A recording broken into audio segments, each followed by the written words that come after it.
Welcome to the Benson Wealth Podcast. I take complex financial and economic topics and make it accessible to the everyday listener.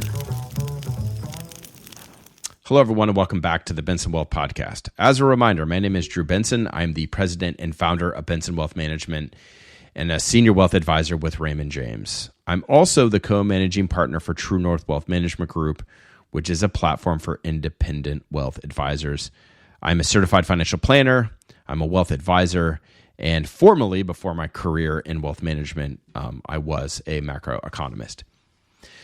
So today I have a very exciting episode. Today I interview Dr. Robert Murphy. So for a lot of you that listen to this podcast, I don't really even need to introduce Bob. You know exactly who he is, and he's a pretty special guest. For those of you who have not heard Bob before, let me just give you a quick bio on Bob. So Bob is an economist. He holds a PhD in economics from NYU. He is a senior fellow at the Mises Institute. In addition to being a senior fellow at the Mises Institute, he's also the chief economist for a financial firm known as Infineo. By the way, I interviewed the CEO of Infineo, Cole Snell.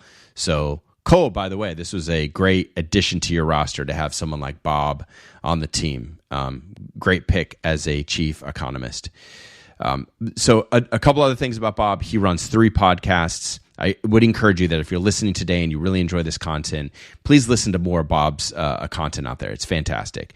So Bob has 3 podcasts: The Bob Murphy Show, the Human Action Podcast, which is done through the Mises Institute. And then he also launched a podcast through his recent employer that he started with, Infineo. So today, Bob and I are going to talk about a concept known as modern monetary theory, otherwise known as MMT. Now, Bob has spoken about this a lot, and he's written about it, and he's talked about it on his podcast. He's also interviewed like the key thinkers around MMT, so he's been very thoughtful and I would say balanced and trying to really not just critique it because he disagrees with it, but he's really open to just talk to the key proponents and have cordial, open-minded discussions with people. I really appreciate that about scholars when they are willing to just talk to the other side, even though they're probably not going to agree. I think that makes you a sharper person and a better intellectual when you dialogue with all perspectives, assuming they're within the sort of the realm of reasoning here. So the gist of modern monetary theory for my listeners, and Bob's going to lay it out, and it's relatively nuanced, but the gist is that modern monetary theorists believe that we make too much of the national deficit, that national deficits are merely an accounting problem, and that when you see a lot of red from debt and national deficits every single year, that leads to a lot of black that gets put into the private sector. And it's really just this matter of the financial system, and it's just money circulating. And so we're all making too much of a deal out of the national debt problem. It's really, and I wouldn't say that they all believe it's a total non-issue, but they generally believe that we're vastly overblowing the problem of deficits, and many of them believe that deficits are an important part of the United States economy. Now, I fundamentally disagree with this idea, and as you'll learn, so does Bob, and Bob's going to lay out the fundamental flaws of this today. Now, a couple of things if you're an investor. One is that you're going to hear a lot of kind of negative, dour things about modern monetary theory and how it's becoming very entrenched in our financial system. This is what I don't want you to do, though. I don't want you to run out and sort of panic and feel like you've got to immediately adjust your portfolio. You have to know that there are short-term existential threats to the financial system, and if that arises, that's why working with an advisor is helpful. We can guide you if we see problems with the economy. The flip side, though, is that there are other issues that are much longer term by nature, and this is one of them. So even though I'm very alarmed by deficit spending, even though it's something that I think could lead to a bit of a tipping point for our economy and could lead to a lot of financial harm to the American public, I still think that this is something that may take another 10 to 20 years for us to really see the ugly effects. With one caveat, I do think modern monetary theory, which is driving a lot of the mindset around government spending, I do think that type of government spending has led to near-term inflation, which is having an impact on portfolios right now because we've spent too much money. We're seeing inflation as a byproduct. So there are some near-term problems, but I'm not saying that there are dire problems necessarily. And furthermore, like I already stated, not to beat a dead horse, this is probably something that is longer term in nature that I just want us to be educated about as investors. So without further ado, enjoy the podcast today with Dr. Robert Murphy. Bob, thanks for coming on the podcast today. Glad to do it, Drew. And hey, I enjoyed lunch that we had recently in Nashua. Yes, yeah. I saw your whole setup. I saw where the magic happens. So yeah, that's right. It's fun to be on the other side of the camera. That's great. I was wondering the whole time. I'm like, Bob Murphy wants to have lunch with Drew Benson. Why does Bob Murphy even bothering with Drew Benson? So I was flattered that you even wanted to go to lunch. Yeah, no, it was. I realized you weren't that far from me, and good to always get the personal touch and not just see people over Zoom calls. So agreed. Yeah, I'm pretty zoomed out myself. So today we're going to talk about modern monetary theory. That's been a very hot topic. A lot of people are espousing MMT right now. For the listeners, though, it's kind of a mouthful. What is modern monetary theory, otherwise known as MMT? Sure. So this is a perspective that has emerged. I guess the immediate creator of it or father of it is this guy, Warren Mosler, he's not an academic. He was a bond trader, like in the late 70s, early 80s, I think, when he started developing this. And his own telling, he was just watching, currency flows and, trading things in the bond market. He just started noting patterns and things. And he just started coming to the realization that the way standard, economists and just pundits, people on CNBC or whatever, or writing for the Wall Street Journal talked about modern finance, that he thought it was exactly backwards. And, I'm sure as we go through this, Drew, we'll get into some particulars, but that was the idea. And so he just started posting things. I think it was on a post-Keynesian board in terms of, like how people would just aggregate back in those days, like when the internet first started taking off. And then at some point, I don't know who, I think somebody else called it modern monetary theory, and then the name sort of stuck. And then, more academic people started coming along. But what it basically says, just to, in a nutshell, in why the terms, modern monetary theory, is the idea is that there's something qualitatively different between what households do, or even large corporations, or even governments that are, where the currency is tied to gold, that in the modern age where governments just issue money by fiat, that what a lot of the truisms about finance and so forth that hold for the individual or even a big corporation don't apply to the sovereign state. And so in particular, just to give some examples, people think the government needs to levy taxes in order to get money to be able to fund its spending. And the MMT people say, no, that's exactly backwards. Where does the money come from? It's the government creates it in the first place. And so they say that the government needs to spend money that didn't come from taxes in order for the public to get its hands on that money in the first place, right? So that's kind of how the MMT people think about things. Or to give a different example, a lot of people worry about the public debt. And they say, oh, gee, how, as the government keeps getting debt, it's bigger than, it's past 100% of GDP, the, outstanding public debt, and so much per every man, woman, and child is how much they owe Uncle Sam. And this is, untenable, unsustainable. And the MMT people say, no, the so-called public debt is assets to the private sector, right? Because if you think about, what is a treasury, it's the U.S. government saying we owe the bearer of this note, certain, whatever it is, $10,000. And so that's an asset to the private sector.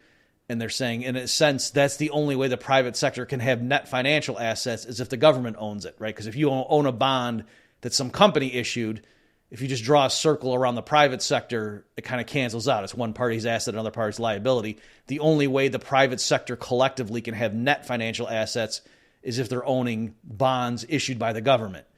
And so the MMT people say, far from being an indication of how much trouble we're in financially, the more public debt we have, that's the more black ink, or a way Stephanie Kelton, who's one of the modern proponents and right.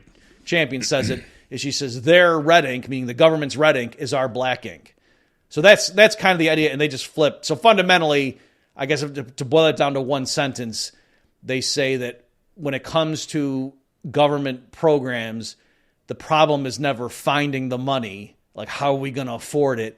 The issue was always, because the government can just print money. So the issue was always just, if the government spends that money on Project X, is that going to divert real resources away from somewhere else that's more important? And the way that manifests itself is, prices start rising rapidly if the government's spending too much. But they say it's not an issue of how can we afford it. They can just create money. And so they think the modern political discourse is just very obsolete and anachronistic, just acting as if the government's a giant corporation when they're saying, no, there's something qualitatively different. Yeah, because they describe it almost like an accounting ledger where you've got sort of credits and debits. And to your point, it's like because I watched your talk with the Mises Institute about a month ago, and you were playing the video, and I'm forgetting what was the woman's name that you were critiquing again.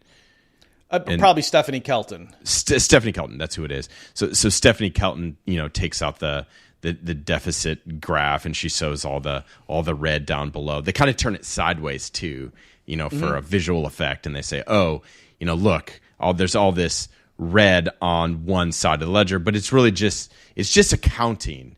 So there's all this other money or resources that are flowing into the private sector, and so we're just making a big deal about nothing. Is that a fair way of describing what she believes? Yes, and I know we'll probably unpack this, Drew, as this conversation unfolds. But yeah, I understand the appeal of the MMT crowd, and I've been among hard money types, right wing, free market libertarian economists, whatever label you want to put on me. I have for years been saying, guys, we got to watch out for these MMTers. This school of thought is more dangerous to sound money than the Keynesians are, because the MMTers, they come in and they do present it as if and they'll literally say this. I'm not putting words in their mouth. They'll say, we're not recommending anything. We're just neutrally describing how the modern financial system works. This is just all accounting and math. And so if you're getting mad at us, yeah, they're just going to say, what are you getting mad at my math for? Why do equations scare you? Right. So that's what they'll do. But then I recently tweeted, I don't know if you saw, I recently tweeted, somebody said, I really laud Stephanie Kelton's work because she's shown how we can have a Green New Deal, we can have single payer health care, we can have a job guarantee, we can have this and that. And, and the rich, we don't need to tax the rich in order to raise revenue. We just need to tax them to reduce their power over the rest of society. And this is all because of MMT. So I retweeted that. I said, say what you will about this guy's sentiments, but clearly the MMT people are doing a lot more than just giving us accounting.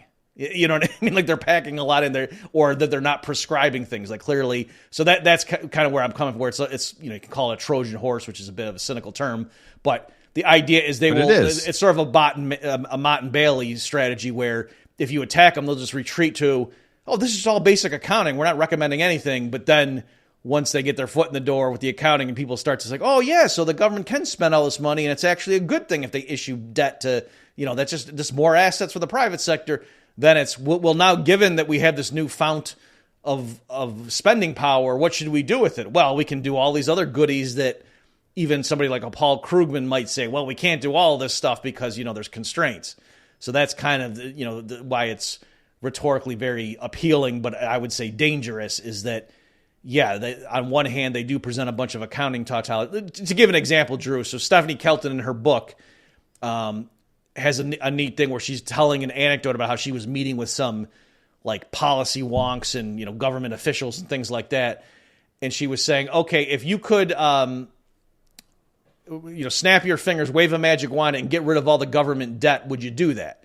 Or who in this room would do that? They all raised their hand, because these were budget hawks and fiscal conservatives, and they knew we got to get entitlement spending under control, that kind of mentality. So they were saying, if we could just solve it tomorrow and get rid of all the outstanding government debt, that would be great. And then she said, okay, different question now. Suppose, think about all the treasuries that are held, in mutual funds and pension funds and stuff. If you could just snap your fingers and all those treasury bonds would disappear, would you do that? And nobody wanted to raise their hand because they realized the carnage that would inflict upon the markets. And so she said, well, notice those are just two different ways of saying the exact same thing, that the public debt is the treasury bonds held by the mutual funds and the pensions. And everyone's like, oh, So what she said is a true statement. You know what I mean? Correct. And so if that's just not the way you're used to thinking about it, it does kind of catch you off guard. But then to say, and so that's why we can have a Green New Deal. We can have single-payer healthcare. And don't worry about how we're going to afford it. That's old thinking. You know what I mean? So that's I'm saying it's very seductive and I would say misleading that it gets you to lower your defenses, because she does make some true statements that are a bit surprising if you've never thought of it that way.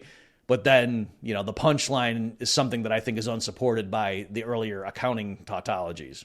So I will say, in preparation for this interview, as I was reading about MMT, I immediately recognized the appeal of MMT. Mm-hmm. Like, I saw through it as being a faulty theory, but I know I can generally see why so many people find it so deeply appealing and why they would want to embrace it. And I think that's part of what makes it a little bit troubling, is that this could be pretty easy to sell to the public if they don't have a deeper understanding of fundamental economic principles. I want to step back because you mentioned Keynes, and I think it's important for listeners to understand the implication of Keynes. So my understanding, and please correct me if I'm wrong, Bob, but my understanding is that when Keynes came about, particularly in the 1930s, and he came up with his theories like the Keynesian multiplier, his main contention was that people engage in animal spirits, right? And so they kind of get all wild and they start getting irrational because he believed that people were fundamentally irrational. And they started to hoard money, right? And that government, i.e. Big G, right, they had to spend in order to spark an economy back into place, right? So government spending was necessary. My understanding, though, of Keynes is that he primarily was wanting to use fiscal policy, not necessarily monetary policy. And I guess a fundamental distinction with, say, the Keynesian school of thought, where we'll just engage in government spending to fix the economy, or we'll engage in government spending to do what we want to do. MMT is a little bit more on the monetary side, where we're using the printing presses. What is I guess I'm trying to get at how I'm understanding the distinction. What would be the distinction between the old school Samuelsons and Keynes of the world versus the modern folks that are advocating MMT? Okay, sure. So let me be a good economist, and I'm going to answer a slightly different question from what you asked. Do it. As economists do. So Keynes himself, like if you read the general theory, so this is the book that came out in 1936. Yeah. It was actually, it's mostly words. It's not like it's packed full of equations. That's true.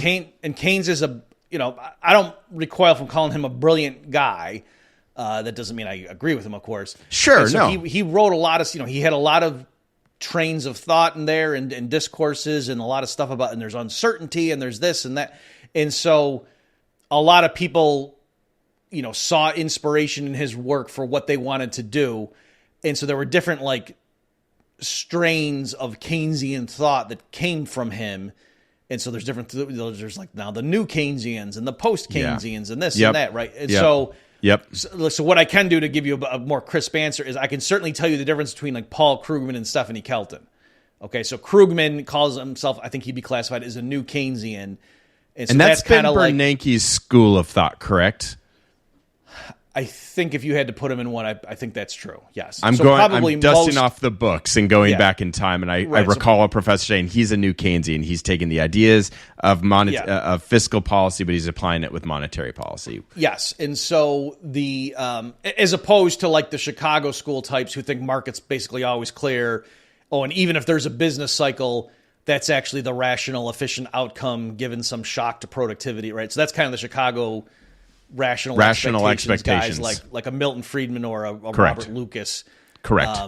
Whereas a Krugman says, oh no, markets can get stuck, but to distinguish between what's fiscal versus monetary. So Krugman, especially older, like Krugman as of the late 90s, early 2000s, even actually in the Obama years, would say, normally what you do is first you rely on the central bank. So if the economy slows down, if private investment and consumer spending is not enough to provide full employment, so left to its own devices, because there's a shock, there's a housing crash and people are worried and they start hoarding money, like you say. And so left to its own devices, the market would, have a recession. So the first line of defense is the central bank cuts interest rates. Again, this is like what a standard Keynesian would say. Correct. But then And so lowering interest rates should spur private spending, right? The consumers are willing to borrow and spend more when interest rates are lower. businesses are willing to borrow, for investment projects and investment. Okay. But if even as interest rates get down to basically zero, if that's not enough to provide full employment, then you're in what's called the liquidity trap. And that's as low as the central bank can, and the old paradigm can push interest rates. You can't make them negative because people will just hold cash. Why would you leave money on deposit and earn a negative interest? Just hold cash. They're in zero. And so then the idea was if you get into that spot and you're stuck in a so-called liquidity trap where basically money and government bonds are interchangeable assets if the yield on the bonds is zero, then Krugman says at that point, like doing QE doesn't do anything because, right, it's just an asset swap. If the central bank creates $1 billion in currency and buys $1 billion worth of T-bills that have a 0% yield, basically, those are kind of interchangeable assets. So that's not doing anything on net to swap one for the other. And so he said at that point, that's where there's a role for the government to run a big budget deficit.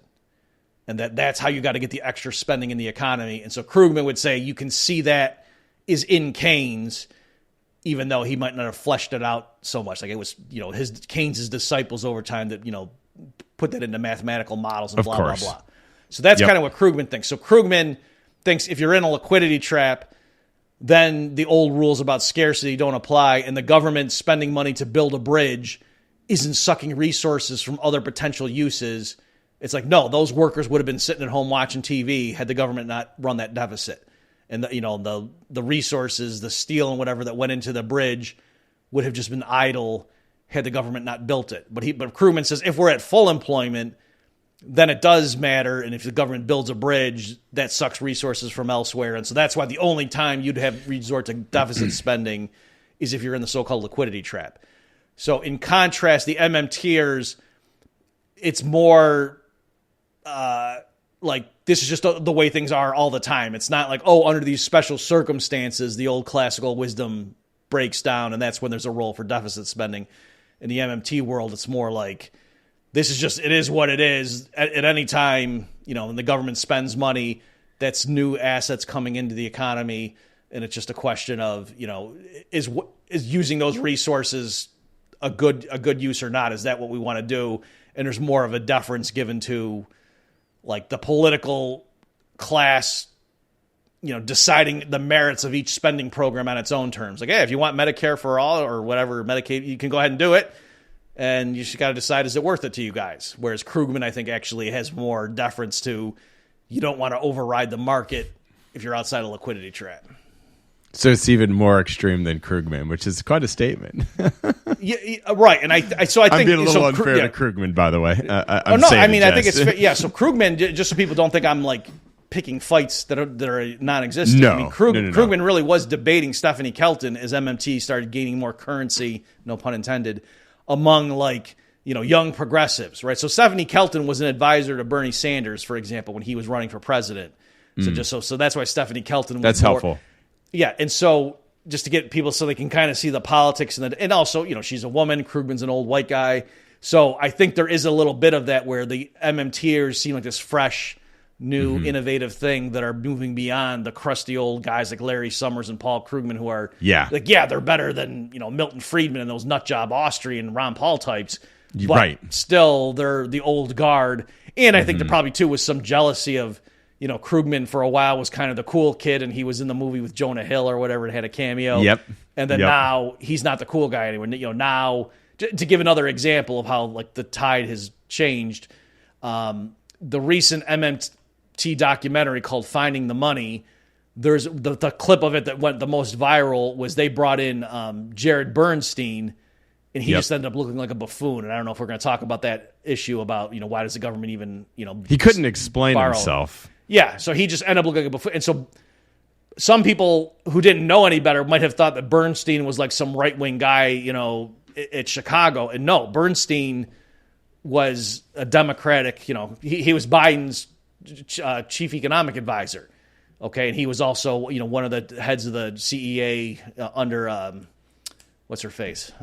Christina Romer under Obama, when Obama first came in, right? So this is a Democratic guy, and yet he came off like a complete fuddy-duddy and moron. So that's what I'm just saying. Like the MMTers are this. It's kind of like how AOC comes in and makes Nancy Pelosi look bad. It's that kind of a vibe. And so I think that yes, to answer your question, the MMTers are more extreme than the typical Keynesians, like a Krugman.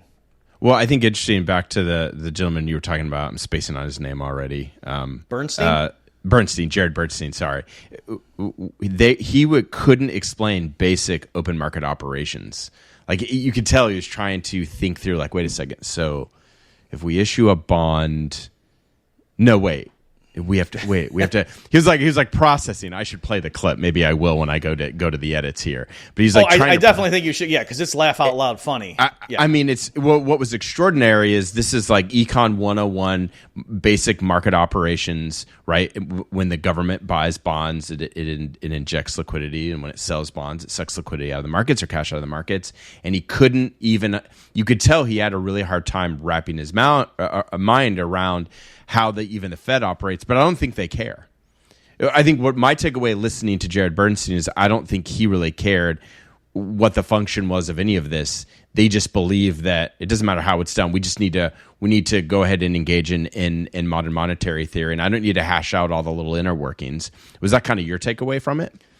So maybe just to I'm being a little unfair to the guy. Yeah, just to explain again. I don't know if you've inserted the clip or not. People will have more, but what the issue is, because it is, so you're on the one hand, you're right, Drew, that like he was talking about basic open market operations, but the question, the context was, if we all agree right now that we're no longer on a gold standard, the Federal Reserve just creates dollars out of thin air, basically, and there's no, it's not that the public can turn in their $100 bills and get anything. They're not claim tickets anymore.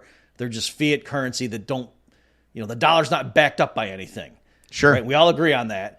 Whether you think that's a good thing or a horrifying thing, we all agree that that's the truth situation. Yep. And so then the question was, well, given that that's the case, why does the Treasury still issue debt? Right? In other words, why does the federal government, if it's short $2 trillion, if it wants to spend $5 trillion and it's only got $3 trillion in tax receipts, why do they borrow $2 trillion from the private sector when they are the source of all the money in the first place that they just create from scratch? So, in other words, why do they even go through this shell game of borrowing money at all? That was the issue. That was the question. And that's not something that you get taught, in an Econ 201 class or something. That's kind of a deep thing. And what was funny is a lot of, so the point of having Bernstein fumble with that, he wasn't expecting that. And you could just see, he didn't know the answer. And he was just kind of walking around in circles and the reason I'm okay, sort of beating him up on that is because he didn't just say, you know what? That's actually a kind of a good question. I'm not ready. I'll have to get back to you on that. Sorry.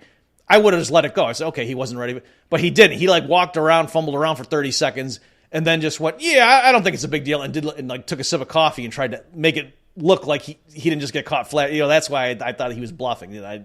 So anyway, but what's funny is the sense you get from the movie, because Stephanie Kelton's like, why do we do this? I keep wanting to stand up and say, how come we I think they think it's just a shell game and there is no point, that it's anachronistic. It's like, throwing back to the gold standard days when, the government couldn't just print money. And, geez, if the government wants to run a deficit, we got to go get the money from somewhere, just like a company would have to, or a household. And so I think they think, that is stupid, just print the money. And I think that's wrong. I think they're actually, even given that we have a fiat money, that there is a reason, a rationale for why the government borrows. But the MMT people don't know either. So it was kind of funny to me that when that clip was going viral, that a lot of the MMT people were laughing at Bernstein, like, you idiot, you don't know.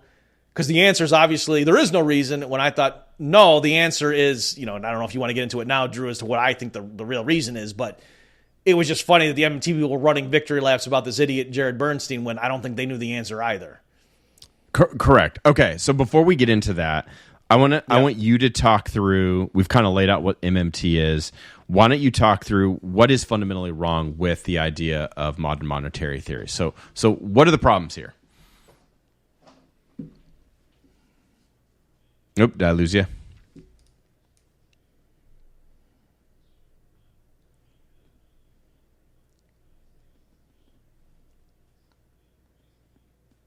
Hey, Bob. Oop, you got me? I got you now. We'll just edit this out. Yeah. Did you lose internet for a second? It was getting real choppy, so I just kind of turned it and reconnected. So I think it's better now. So okay, cool. Okay, all right. So you go ahead. We'll get back to what you were just talking about, but let me stop for a second. And I'd just like you to lay out your arguments first. So, like, what is fundamentally wrong with MMT? Okay, so to me, the fundamental problem is that when the government spends money, it doesn't matter how it's financed. That represents a transfer of real resources away from potential private sector uses into channels that the political class determines. And no matter how, no matter how it's financed, whether it's through taxation, borrowing, or just, printing the printing press, or, electronically creating the new money, it doesn't matter. That fundamental fact is still there. If the government builds a bridge, the steel and the worker hours and so forth that went into the building that bridge could have done something else. That's a fundamental fact. It's not, the government can't create steel from nothing. Like that's coming from somewhere else. And so to me, that's the fundamental flaw. And so to the extent that MMT lulls the public into thinking there's a way we can get all these government goodies without it costing anything, with it, that I think that is just wrong, and it's dangerous because now it leads the public to support government spending programs that they might not have had the public been more fully aware of the trade-offs involved. That, well, no, if the government's going to do a Green New Deal, that's going to make us poorer, because those resources are coming from somewhere. And I think the primary appeal of MMT is it's leading people to believe there's this, golden hen laying golden eggs that is being untapped right now. And if only the politicians would just get their thinking straight, there'd be these trillions of dollars of year of extra spending we could have with no pain to anybody. And that's just wrong. It seems to me that they don't even believe in the ideas of scarcity. I'm sure they fundamentally do believe in some level of scarcity, but just listening to them, there is almost this implicit assumption that there really isn't scarcity. We have an abundance of resources. We're just not utilizing resources to their most productive ends. And as you were talking, I agree with you. I wrote down a note that my critique almost has less to do with the deficit spending itself. Granted, I have a major problem with that, and we're going to talk about that today. But I view it as a crowd-out effect. My main frustration with MMT is that there are real resources which are indeed scarce, and they're being diverted to the government, which, in my estimation, is not as efficient at allocating resources to their most productive means. Most productive means, and there's a lot of reasons why, right? Like, one, we've talked about this on this podcast. They don't have economic calculation, so they don't have any sort of measure to determine, such as profit and loss, whether those resources are actually being. This is a classic, Misesian idea that if they don't have a way to calculate the way in which they're using the resources, they don't really know if they're being used to their most productive end. And then furthermore, that's just less resources that are being used by the private sector. So if the private sector doesn't have as much steel or gold or whatever the resource is, and it's being used by the government, then the more the government spends, the less the private sector has to spend. And so that's going to harm the private sector. And I guess the more I listen to the MMTers, and I've listened to some critiques even of you, their idea really comes down to this fundamental belief that markets do indeed fail, that markets do in many instances a poor job of allocating resources. And it really seems like we're coming back to the same old fight. If you step back from this whole argument, and I'm curious on how you feel about this, but if you step back, it's the same old fight. You either believe, like people like you and I do, Bob, that the markets are best designed to allocate resources. We have local knowledge. We've got economic calculation. We've just got overall market efficiencies, or you just think the markets are poor at doing that, and you think the government needs to fix those problems. That seems to be the crux of the argument in all of this. Yeah, I agree wholeheartedly with everything you just said. That so again, you and I, when we put our finger on what's the fundamental problem with MMT, we said use different words, but it was the exact same thing. That it's government spending is the issue, and so then what's the problem with MMT is that I think it falsely lulls the public into supporting more government spending than they otherwise would support. So that's the issue. And yes, it's not. When I say I think the private sector is better at allocating resources than the public sector or the government sector, it's not just because I don't like those politicians, they're a bunch of crooks. It has nothing to do with it. I think that's true. Fair. I think they largely are a bunch of crooks, but that's not. The reasons are far more fundamental and institutional, like you say, that it's one thing is like an incentive problem that a lot of people are familiar with.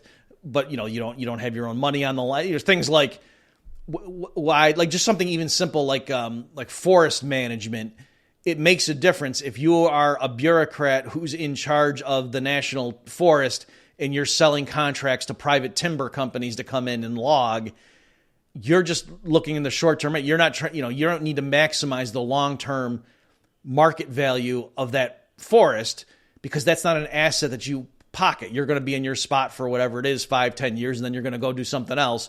Whereas a private owner who owns that is going to make decisions based on, the long run profitability, even looking ahead multiple generations, knowing when I die, I can pass this thing on to somebody else, or I can sell it off to somebody. So it's actually the flip. A lot of people think that government is more farsighted than private business, but no, it's the other way around, especially in a democratic government. It's like the people who are in charge are just temporary caretakers. And so they have the incentive to just, do short-term thinking. So there's all that element. But then as you say, Drew, for people who are really familiar with the Austrian school, the more fundamental critique I would say is what's called the calculation problem, that it's the problem with top-down central planning. It's not even just an incentive issue. It's not just, which is still true, that, under socialism. It is an incentive problem. The workers wouldn't want to, work as hard. That's all true. But Mises even stipulated that away for the sake of argument and said, even if the comrades would throw themselves with zeal and the guys who are assigned to be garbage collectors wouldn't grumble and the people who have to go dig ditches would be just as happy as the people who get to be librarians, he said, still, the central planner in a truly socialist regime doesn't know, even ex post, we have a plan for how to use all of our resources, including labor, to go produce a bunch of, houses and cars and diapers and so forth, batteries. And, we can look at the list and say, these were the inputs and here's the outputs. And then to say, should we tweak the plan next year to make it more efficient without market prices? How could you possibly know? That was Mises's critique of socialism, and saying markets solve that problem because there's private property and the so-called means of production. And so for Mises, it was the profit and loss test in a decentralized system that gave the necessary feedback. So somebody running a given enterprise knows, am I contributing to society? And, loosely speaking, am I taking resources of a certain value and transforming them into goods and services for my customers that have a higher value? Because that's what it means to be turning a profit. And so Mises was saying there's no analog of genuine accounting profit or loss in a truly socialist system. You can announce prices of stuff, but it's not real because it's not, If it were real, then it wouldn't be socialism. It would be capitalism.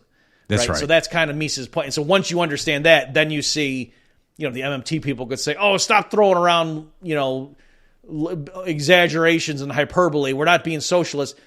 I'm not saying they are socialist, but if you understand the problem with full-blown socialism, you also understand the problem with 1/10 socialism. Exactly, because, again, they're appealing to the government using resources for these projects, whether it's the Green New Deal or whether it's funding wars in the Middle East or Ukraine or elsewhere. It's still the government that's taking those resources and utilizing them, and again, the problem is they don't have a measure to determine if those resources are being used to the most productive end. And the other thing is, I think it was Mises who said that the greatest sort of example of democracy is the free market system. If I walk into a grocery store, I can walk around the shelves and I can literally pick out exactly what I want. I mean, it's pure democracy. I want organic eggs today, and I don't want the canned vegetables. I want fresh vegetables. Someone else may walk down and pick out a whole different set of goods that they want than I want. Where if you think about politics, it's two shopping carts, and you get the entire shopping cart. Fundamentally, there is no pricing system that exists with a government, and that's my problem with it. And even the incentive piece, I mean, you could use extreme coercion to compel people to work. You could be very aggressive in the way you treat your workers, and you might get some level of productivity. So I don't think it's perfect, but I could see a way in which they could overcome the incentive problem, which I think Mises very much knew. But you can't get around the economic calculation problem. And I've always felt so fondly towards that concept because it's explained so much around the world that we live in when you think about the government. And so few people actually understand the economic calculation problem, and that's what the MMTers are deeply missing, is that fundamental issue. Yeah, agree wholeheartedly with all of that. And just to give a little more on some of those points you made. So partly why his economic calculation argument was so important was that if you think back, so I think he first wrote his essay in 1920, and then I think it was like in 1922 when he had a full-blown book on socialism. And so leading up to that, of course, there were conservative types who had been critical of socialism. And then you had the pro-socialism writers. And back then, certainly earlier, before the Russian Revolution, so-called, experiment and whatnot, it was largely theoretical. And so the socialists were saying, oh, we agree with you when it came to the incentive issue. And people were saying, no, if you just give to each according to his needs and from each according to his ability, that's a formula for disaster. You know what I mean? Because then, why is somebody who's able to produce 5 times as much, if he's not able to take that home to his family, if it's just going into a common pot that gets distributed based on, oh, well, this person over here has more kids, so he should get more. The people who are real productive, after a while, they're going to not produce as much because why should they? So the way the socialists countered that was they said, oh, we agree growing up in this dog-eat-dog world of greedy, selfish capitalism, that's how you end up behaving because you have to survive. Mm-hmm. But in a socialist system, if you were born in a socialist utopia where we, genuinely practice from each according to his abilities to each according to his need, there, people won't resent that because they're not going to be worried. They're not going to be worried like, oh, I'm a sucker and I'm being taken advantage of. That no, all your needs are going to be met. You're going to be a philosopher in the morning, and then you're going to go be an artist in the afternoon, and maybe you'll clock in some hours at the factory, and productivity is going to be so high because we're not going to have all these wasted. You're not going to need to have advertisers and money changers taking their cut. So that was kind of how they were picturing it, and that there's not going to be any conflict. And so everyone's kind of like, when you watch Star Trek: The Next Generation, it's not like Geordi LaForge in engineering is resentful that, hey, I'm doing all the work around here and some guy over in the biology lab. That's not how they think. They're all team players, right? And so the socialists were writers at like the turn of the century were saying that's what the socialist system will be like if we could just establish it. And so Mises said, okay, even if people were like that, no, here's the issue. The planners still would not know even after the fact, did we use our resources in an effective way? So that's kind of, rhetorically. So to us nowadays, especially seeing socialism in practice and seeing, not only is it not very productive, it kind of goes hand in hand with mass starvation and oppression, tyranny. They didn't have that track record in the year 1900. It was just, oh, wouldn't this be so nice if everybody worked for the common good?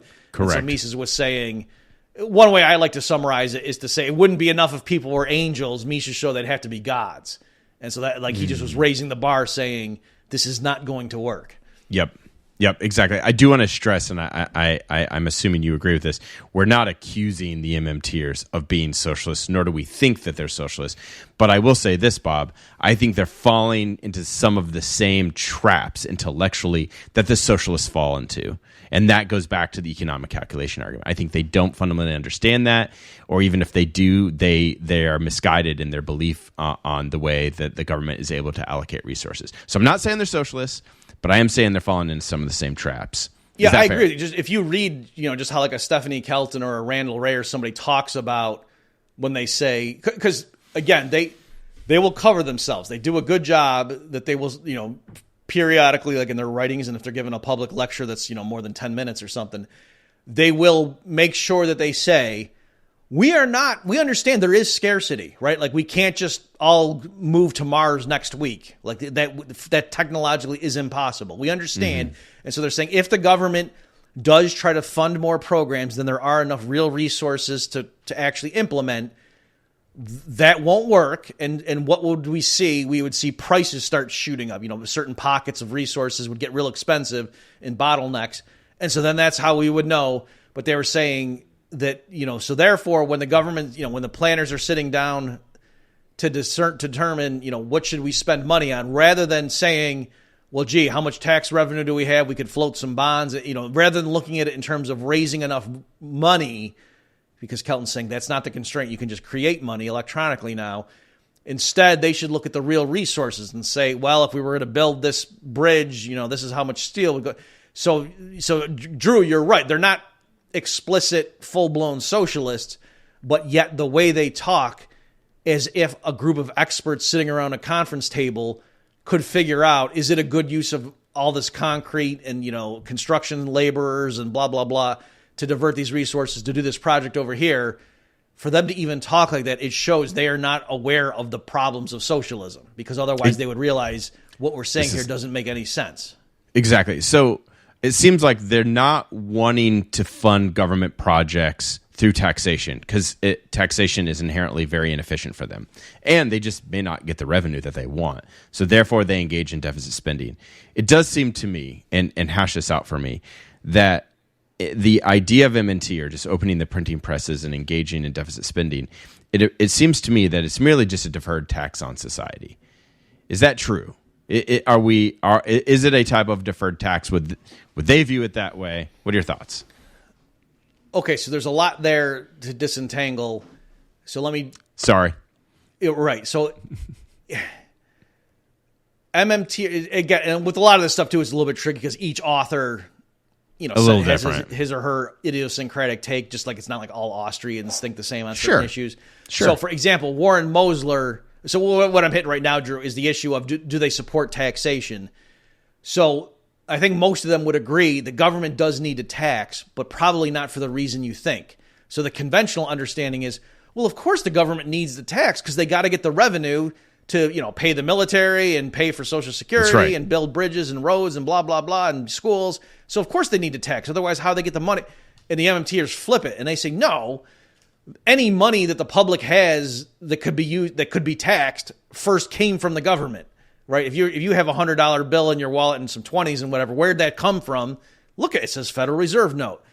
And they go further, and the only way we could have that is if there was a prior act of deficit spending.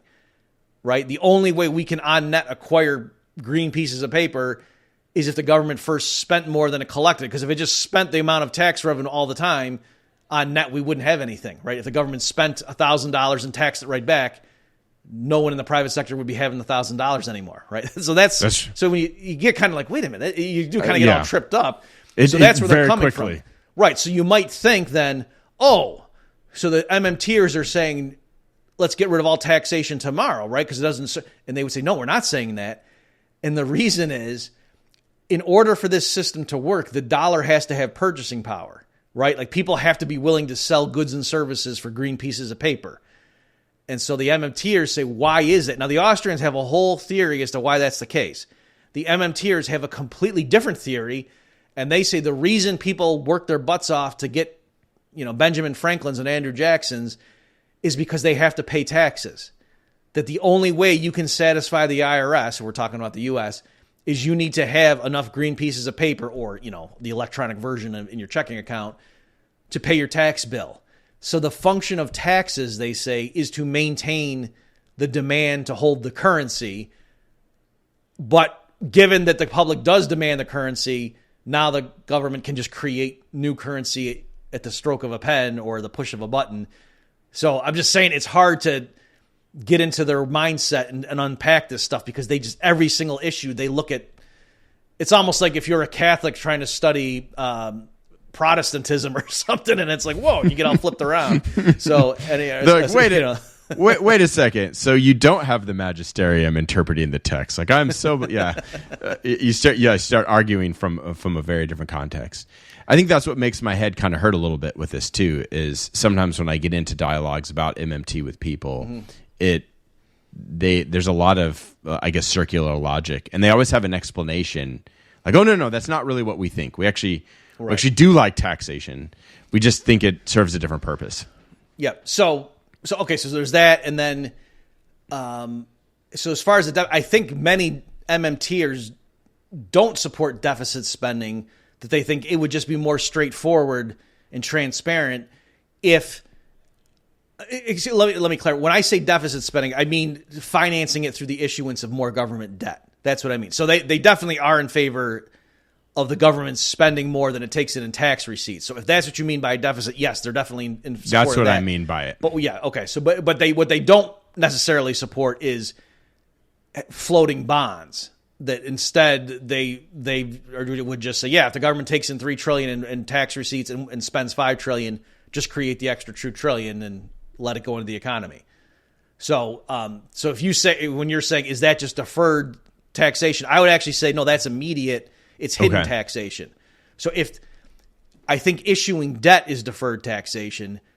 So this way, there's three. Okay. The government spends $1 trillion. There's three ways it could finance it. It could just tax it. So that's clearly taxation. If it just tax it, it's gone. It could issue bonds. I would say that's deferred taxation, right? That $1 trillion coming, but those people who are giving collectively $1 trillion to buy new government bonds, they're going to pay whatever 3% interest.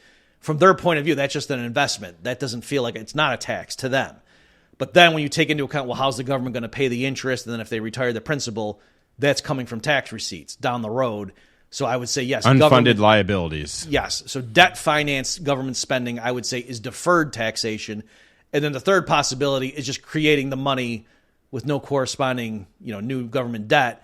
And I would say that's hidden taxation. That there, what's happening is if the government just prints up $1 trillion and buys stuff without taxing anybody and without borrowing from anybody, you say, well, that's kind of free, right? Well, no, because what does that do? That pushes up prices. So everybody who has dollar-denominated assets now is a little bit poorer. And so I would say that's still taxation in a sense. It's just hidden taxation that the government paid, if it spends $1 trillion buying a bunch of new tanks and sending checks to Social Security recipients, just printing the money, who paid for it? Everybody who has dollar-denominated assets now because prices are higher than they otherwise would have been. And so people with fixed USD assets now are a little bit poorer relative to the counterfactual when the government didn't print the $1 trillion. Yeah. So by the way, we've seen a lot of inflation. We saw the biggest spike in inflation since the early 80s, particularly through the 60s and 70s. Do you think this was a direct result of the government engaging in MMT based policies? Okay. So great question. So here again, it depends who you ask. Some MMT people, sorry, Bob, will require. Again, it gets real nuanced to whatever. I know. I've been in this world for a while, and it's like the FBI guy who goes undercover and goes into the KKK or something. MMT people are, what? No, you guys are the racists. So it's some MMT people would recoil that and say, "What are you talking about? We're explaining how the world works." So it's not that the government started following MMT in 2020. That's like saying, when did nature start obeying relativity? When Einstein discovered, it's like, no, nature's always been relative. You get what I'm saying? Like that's how they think, some of them, that if they think all MMT is doing is describing modern financial accounting, then that's one way. But now, in fairness, more the spirit of your question is, because clearly, like we said, why are the MMT people going around banging their heads against the wall and screaming from the rooftops these accounting tautologies? Because they're trying to change behavior. So clearly they think there must be some reason if more people understood the wisdom of MMT, things would be different on planet Earth. Otherwise, why are they wasting their time? You know what I mean? Right. It's like I go around saying, energy is always conserved. Don't you understand? Like, yeah, we know. Like, no matter what we do, according to physics, energy is conserved, right? So you get the analogy I'm making. I do. So to the extent then that you're saying, okay, is there a sense in which governments, guided by their understanding of the wisdom of MMT, might have different types of policies, and did we see a change and a recognition in 2020? I don't think it was so much that the people in power said, oh yes, MMT's right, Stephanie Kelton for the win. I think it was more, and this is what the MMT people would say, is that when there's a genuine emergency, then the politicians don't worry about financing, and they just realize, oh no, the Fed can create boatloads of money. The only possible downside is we might see price inflation tick up.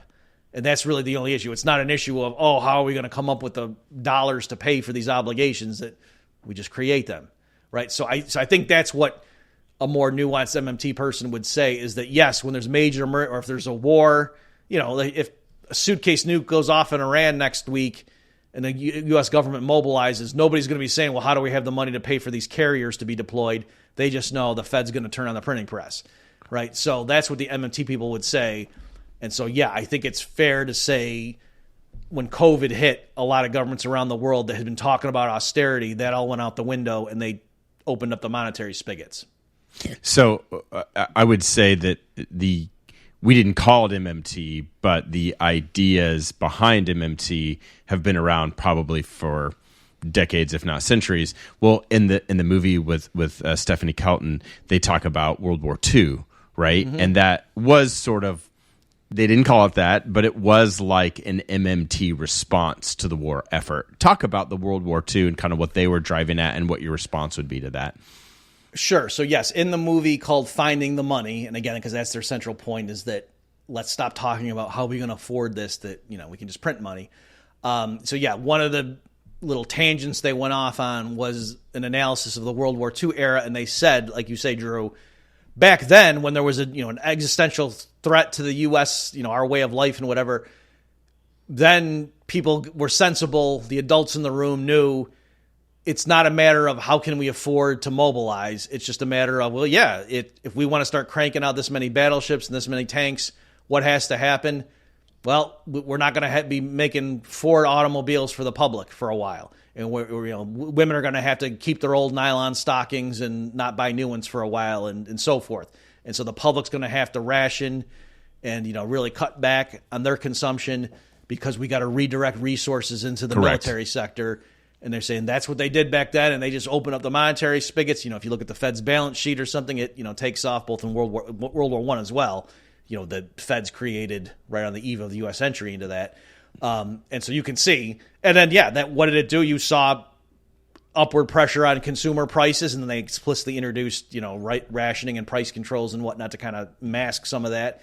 But ultimately, they would say, the World War II period showed that the constraints facing the U.S. as a sovereign nation are real resources, not financial. It's not, can we afford to enter the war against Germany and Japan? It's, do we have enough real resources we can redirect out of consumption? Are the American people willing to tolerate a reduced level of personal consumption in order to free up enough real resources to start cranking out battleships and equip our soldiers and so forth? And they say, yep, see, the answer is yes. And notice nobody worried about how we're going to pay for this. So, in the future, the debt to GDP ratio declined dramatically. The war did end. We did pay down a lot of that debt. I'm worried about this time around because I'm watching debt climb. And yes, the wars in the Middle East have largely ended. At some point, the conflict in Ukraine and Israel will probably come to a close. But there's other issues that concern me when it comes to the national debt because, we were just starting things like Social Security, Medicare, and Medicaid in the 30s. And now you fast forward to today. And I think what concerns me about the MMTers is now we're robbing Peter to pay Paul. So if you look at Social Security and Medicare, as for instance, like those are clearly some of the biggest drivers of the national debt right now. I have several questions wrapped into this, and I'll start with a basic one. So if you look at Social Security, Medicare, and Medicaid, let's exclude Medicaid. Let's just talk about Social Security and Medicare. Theoretically, this isn't perfect because some people are subsidized on these programs, but in general, we've paid into these programs, right? Like I have to pay self-employment taxes as a business owner, and it's a big figure. It's over 15% every single year. I'm paying into Social Security and Medicare. That's my money, right? In giant air quotes, that I should conceivably get back in the future one day because I paid into the system. The government was responsible for stewarding that money. My concern with the MMTers is that if they're going to engage in just sort of indefinite deficit spending, that means they are diverting resources away from other programs. And I guess for those of you who want to support MMT fundamentally, this paradigm could actually disrupt one of the sacred cows of American society. And that's if we're diverting resources towards everything else, at some point could this completely collapse our other parts of the government, such as Social Security and Medicare. Do you get what I'm driving at, Bob? I think so. And is that a concern that you would have? Obviously, I'd rather see a private system for all these things, but I did pay into Social Security, so I'd like to see some money come back. What would happen to these programs if we just engage in like forever deficit spending? Okay, and actually, I didn't answer. I forgot after I kind of handed the mic rhetorically back to you. I didn't answer you earlier. You said about the World War II, so I spent all my time explaining what was the MMT position. I didn't give what's the response. Oh yeah. And I can Let's go there. So, real briefly, yes, ultimately it is true that the U.S. as of 1941, does it want to get into or does it have the ability to enter the war effort? And yeah, the issue is not, are there enough dollars in existence, or can the government raise enough through tax? That's not the issue. The issue is the real resources. That would be the ultimate constraint. Like if it doesn't have enough, or another way of putting it is, the reason Japan lost in the Pacific ultimately was because the U.S. could produce more, naval ships. Correct. And it's not that, if only the Japanese had been briefed on MMT, they would have won. Like, no, they just did not have physically the ability to create as many, battleships and carriers as we did. And so, that's kind of the issue. So that is true in a sense, but, and this is the point that Mises made, not necessarily about World War II, but just more generally about Mises' problem, his objection to inflationary finance of wars, is Mises thought that it was undemocratic. And what he meant was, he said, which might sound funny because Mises, you might have thought like he was against the masses and whatever, but he was saying, if you think about what the implications are, if you're admitting, if we had to explicitly levy taxes or even borrow the money to pay for the war effort and not resort to the printing press. And so what would that mean? That would mean the interest rates on the debt would be a lot higher in order to induce people to lend money if the government's not effectively behind the scenes creating money for the central bank then to buy the government debt and just kind of it's a shell game. Then Mises saying, if you're saying the public would never go for that, and so we have to resort to the printing press in order to pay the troops and to buy the battleships and whatever, he's saying, so really what that means is the public does not support the war effort. That the public, if the full costs were presented to them in a way they could reckon and understand, they would say, no, it's not worth it to us. Our drop in standard of living to finance this war effort that you guys are proposing, it's too costly. And so if the way the government, this elite group says, oh no, the public's just too stupid, we're just going to print the money and commandeer the resources that way, then Mises is saying, say what you will about that, but that is a group of people taking the nation into a war that the public does not support. And in general, no, I'm not for that they don't have the authority to do that. And so the only way, so if you're saying the government needs the ability to run the printing press in case there's a crisis like a war, you're admitting you want to give the group of the regime that's in power at the time the ability to plunge the nation into war when the people would not go along with it if they, had some say in it. And so, that's kind of the response I would give. So as far as the Social Security and whatnot, yes, I think you're right that what's going to happen is MMT, if that thinking, I would say, seduces more of the political establishment, and so they start spending more money, telling the public, don't worry, as the official public debt figures start racking up even faster, saying, no, don't worry. The only issue is inflation. Well, eventually inflation is going to become untenable, and then you are going to be in that. And we already are there, and maybe I'll make a point on that. And that was so all you're doing is making the problem that much worse. And so, yes, with Social Security, I mean, everyone knows right now the problem is with demographic shifts, there are fewer and fewer workers supporting a growing number of retirees, at least in relative terms. Like the amount of retirees that a given worker supports now is a lot higher than it was in 1960. And it's getting worse. And it's getting worse with low fertility rates and low marriage rates as well. People are living longer, which in and of itself is a good thing, but still that's there's a demographic problem. Yep. And so because it's a pay-go system. It's not that longitudinally each worker during his or her career puts aside enough that then grows so that by the time you retire, you're living off your accumulates. No, it's a pay-go system where the money that was taken out of your paycheck is gone. It's a bit of a Ponzi scheme. Yes. I think even Paul Krugman really admitted that. Krugman admitted it, and then he tried to backtrack, and that's not what I meant. No, he called it a Ponzi, right? So anyway, so that there's no easy solution to that, but clearly it's going to involve some pain. And the more spare capacity the government's budget has because you've been more frugal elsewhere, you can deploy on that one issue that's going to be tricky to deal with. And so, you're not going to fix that by saying, let's just spend a bunch on other things too and keep running up the standard government debt. Because that's the thing is that's what people mean by unfunded liabilities with Social Security and Medicare. That's like in the many trillions of dollars, way more than just, the official public debt. And so that's part of the issue. So, it's tens of trillions. I've heard estimates ranging from like 70 up to like 130 trillion. Yeah, and in case people want to, it's partly like choosing like what's the time horizon you're going to use for the analysis, right? So that's partly why those numbers are so variable, because you could say, well, do you mean like over the next 50 years? Do you mean over the next 75? Do you mean, for an infinite time horizon? So that what discount rate do we use? That's why some of those numbers are all over the place. It's not because people disagree about how many workers are going to be in the workforce 2 years from now. No. So anyway, that's my long-winded way of saying, yes, this is just going to make it worse. And now I don't know if you want to get into the issue of the MMT people always say, oh, don't worry. If inflation really starts flaring up, then we would admit, and that never happens. The example I'll give, Stephanie Kelton was wrong in real time when in 2021, 2022, as CPI started breaking records, and again, eventually, the highest since the early 80s.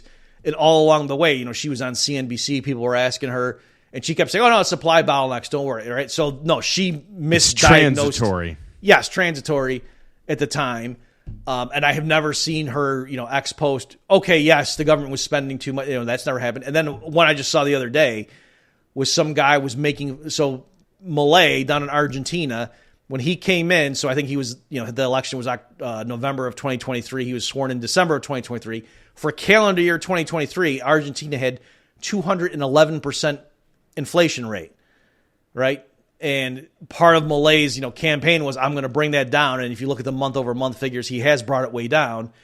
And he was talking about austerity and belt tightening, and I saw some MMT academic, retweeting, mocking Milei, saying, when will these people realize it's not an issue of scarcity anymore, right? It's just Argentina's real resources. And so I said, okay, even when inflation was 211%, this guy still thinks these, idiot politicians aren't getting the message. We can print as much money as we want to. And it was like, what would inflation have to be for them to say, okay, yes, we agree, the government needs to back off the spending? That's what I'm saying. So even though they do a good job of saying, we understand there are limits, I've never seen an MMTer say, okay, yeah, they're spending too much money right now, they should cut back.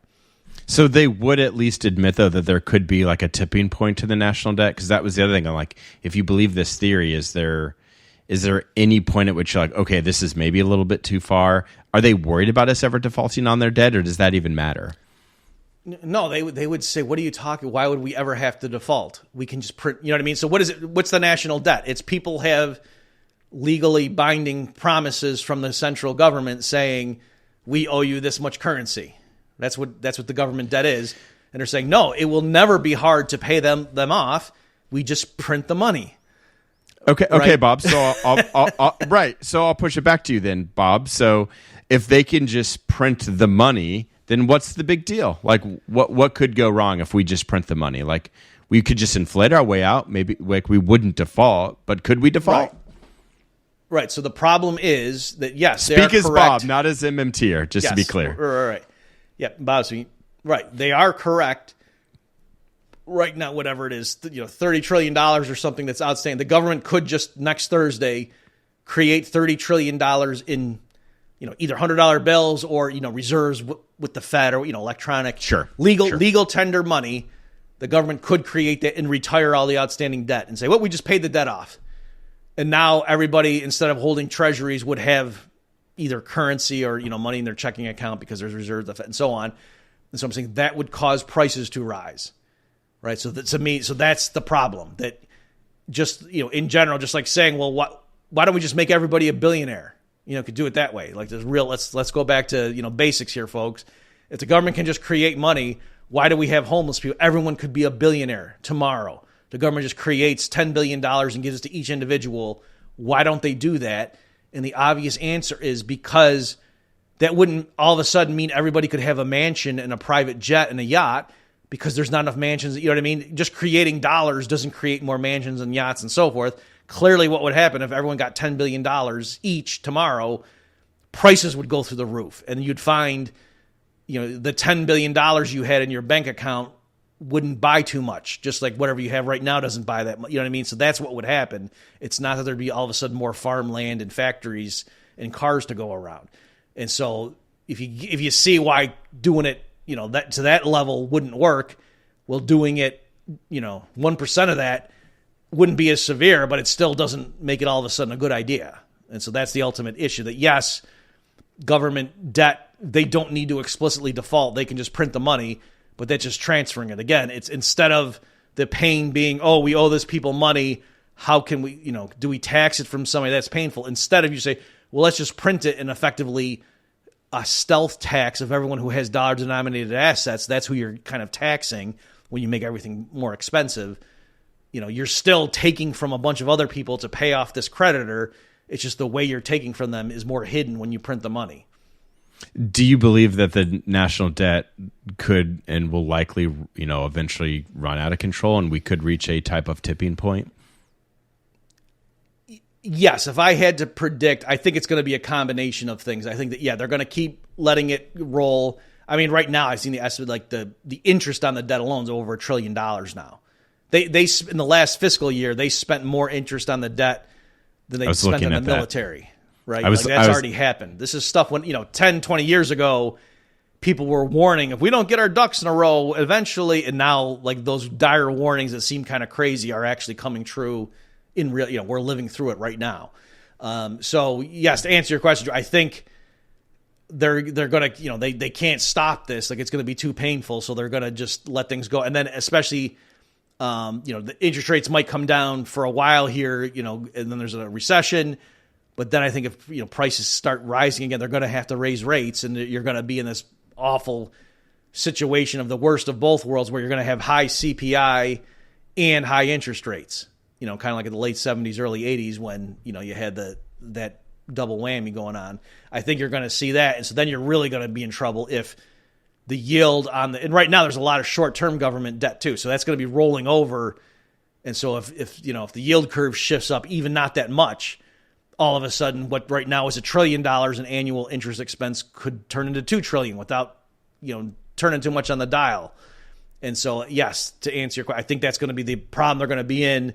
And they're going to have to do I think a combination of probably slashing spending, for Social Security, making people work longer before they're eligible for their benefits, and just running the printing press and, having prices rise and kind of, because that's one way too, you can kind of grow out of the debt, like reduce the real value of the government debt. If they just, made prices double, there's a sense in which the outstanding government debt falls in half in real terms.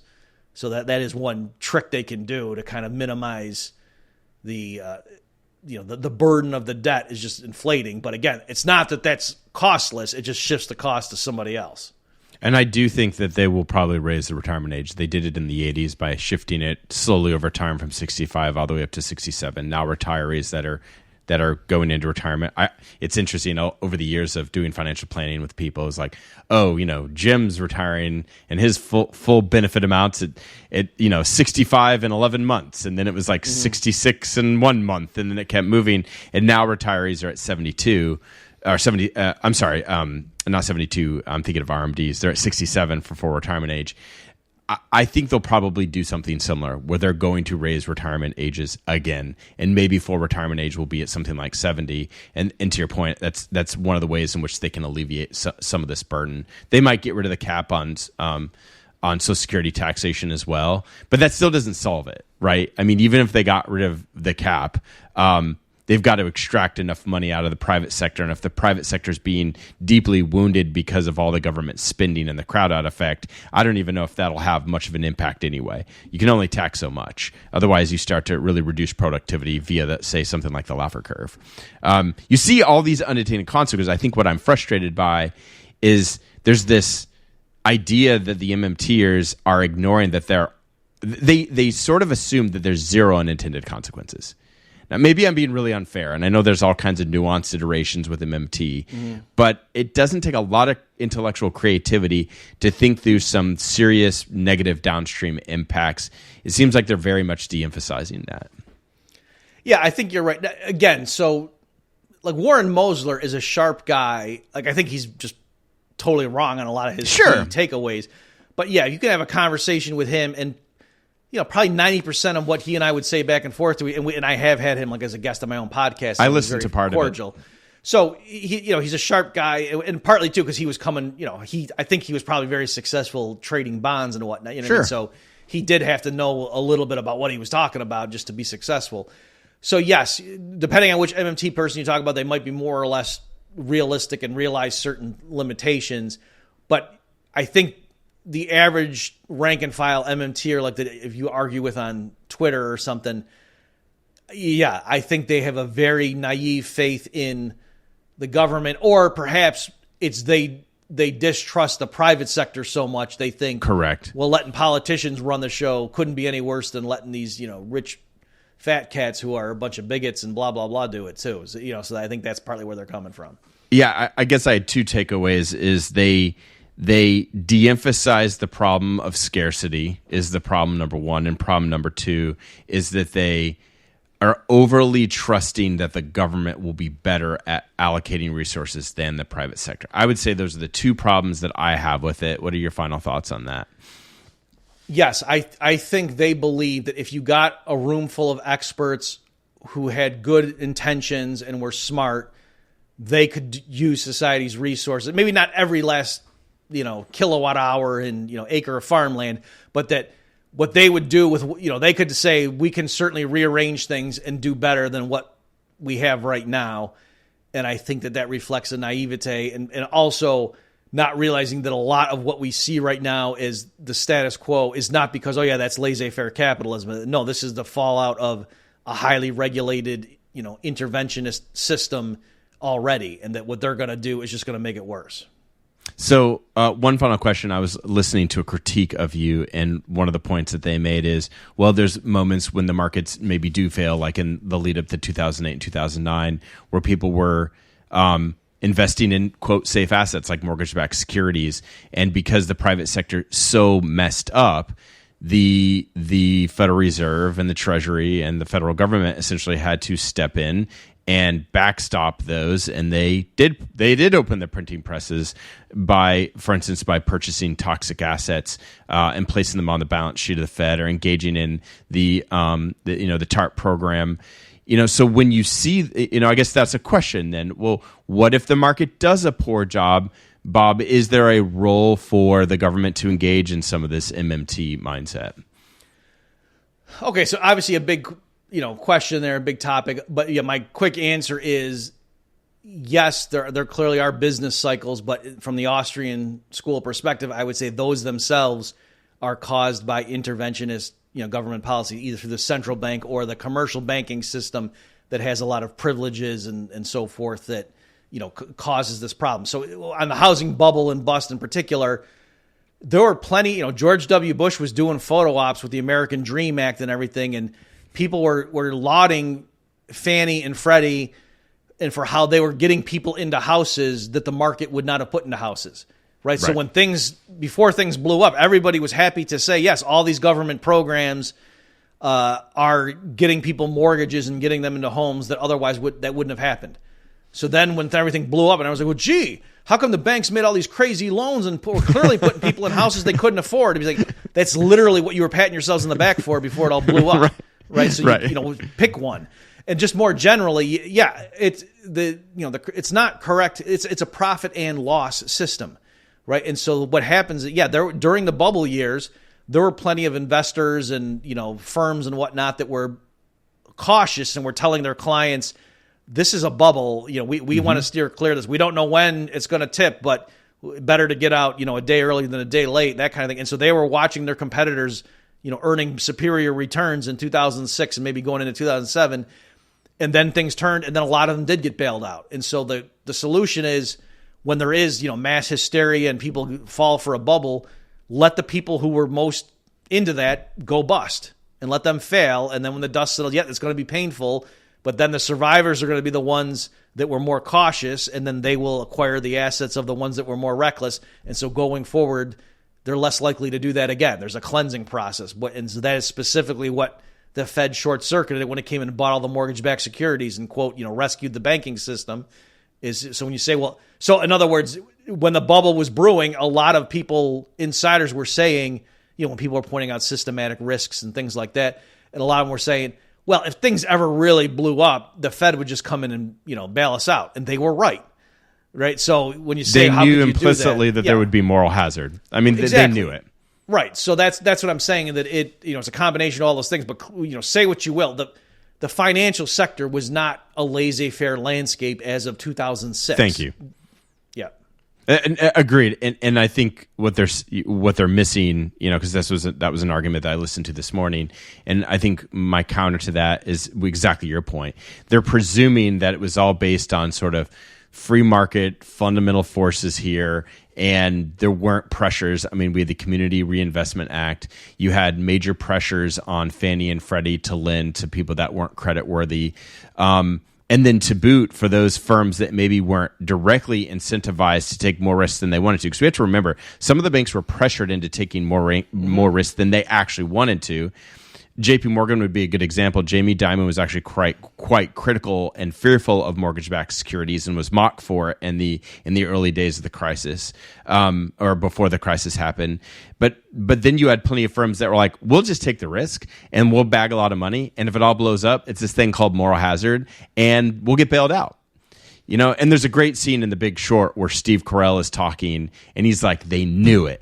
They all knew that they were just going to get bailed out of. They weren't stupid all along. They were calculated in this whole thing.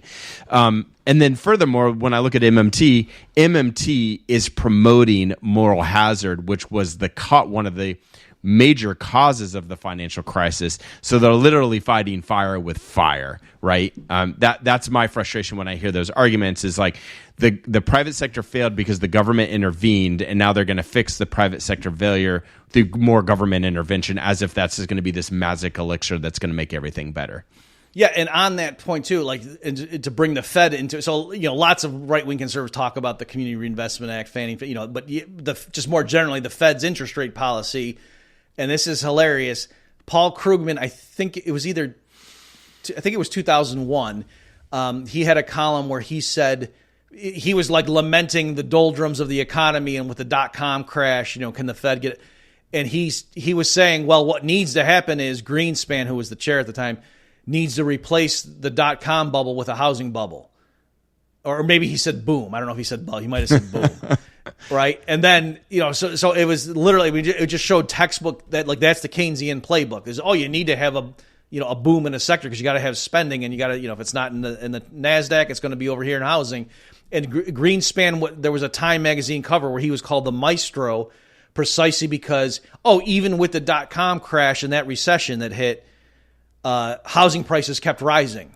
Right. And that's one of the reasons they were calling him the maestro. So again, people explicitly saying the Fed needs to keep home prices going in order to get us through the last one. And so I'm not some crazy conspiracy theorist when I'm saying the reason we keep having these boom bust cycles is because of monetary policy.